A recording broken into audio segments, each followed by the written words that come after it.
Good evening, ladies and gentlemen. I have the privilege of introducing to you a keynote speaker who's generated extraordinary interest in our own country and abroad. Frankly, in the past 10 years, I have not received so many calls and so much interest being generated both on the internet and tweets and blogs and flood of articles. It's been quite amazing. Our speaker is a former governor of Alaska, and more importantly, she was the vice presidential candidate of the Republican Party in the last election in the United States. It's the first time that party endorsed a female candidate for the post. Her surprise selection as a running mate for Senator McCain transported her from political anonymity to national and international fame.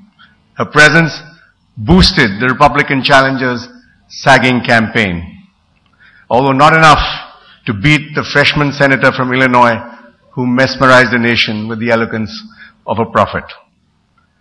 After the election, conventional wisdom had it that she should fade away into obscurity.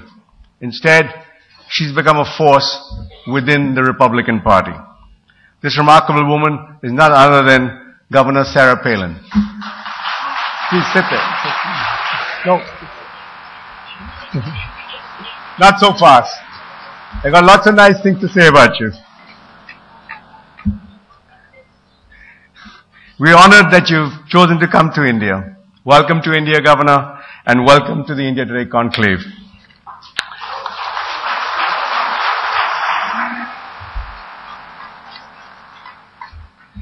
Governor Palin, you fit perfectly with our theme of the conclave, the changing balance of power.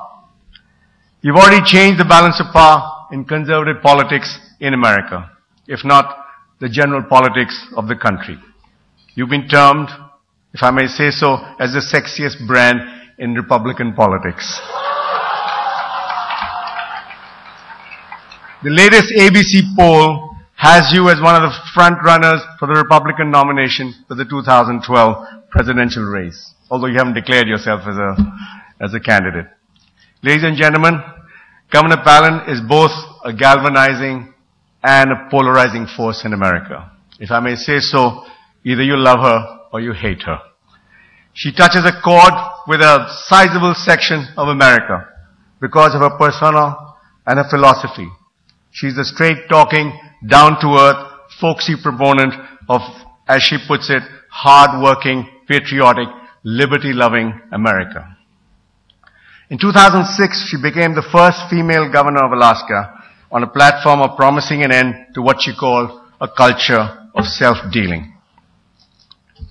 Of that time, she famously said, I got rid, and I quote, I got rid of a few things in the governor's office that I didn't believe our citizens should pay for. She put the luxury jet. She thought the luxury jet was over the top. I put it on eBay. It is said that her appeal lies in that she typifies an American ideal of middle America. She was a local beauty queen. In high school, she was a basketball player. Her aggressive play and ferocious defense earned the colorful name of Sarah Barracuda. She's a hunter. She was a mayor of a small town before she became the first woman governor of Alaska and also the youngest. She married her childhood sweetheart, who is himself a template for adventurous middle America, a commercial fisherman and a snowmobile race champion, whom she calls the first dude.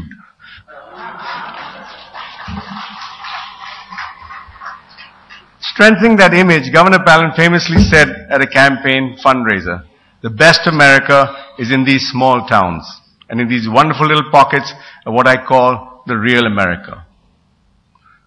Also, in other pockets, though little as well as large, she's been kind of demonized and ridiculed.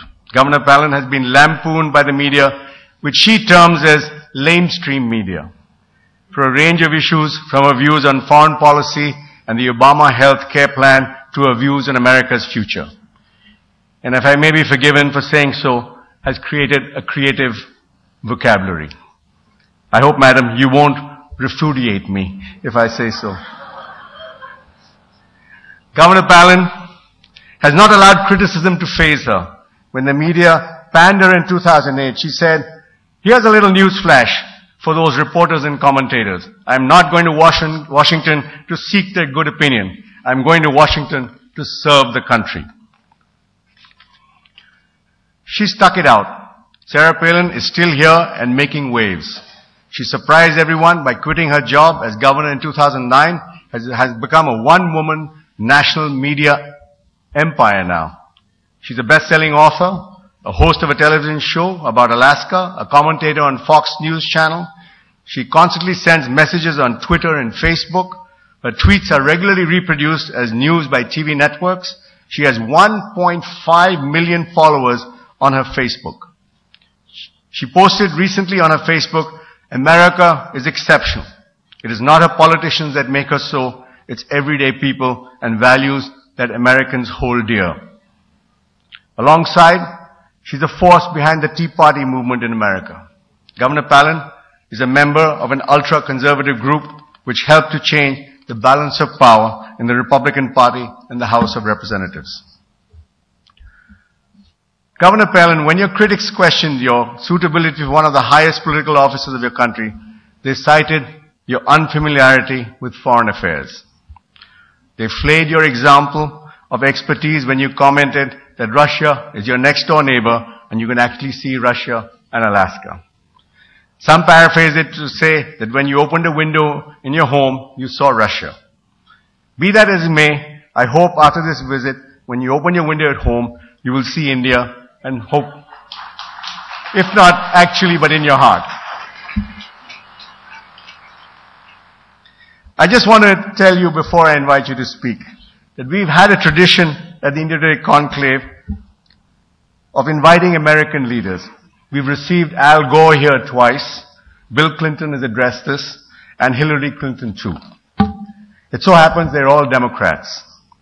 As the first Republican speaker at the conclave, I'm sure you will be up to correcting that imbalance. No pressure. It's my privilege and pleasure to invite Governor Sarah Palin to give her concluding keynote address, "My Vision for America." Thank you.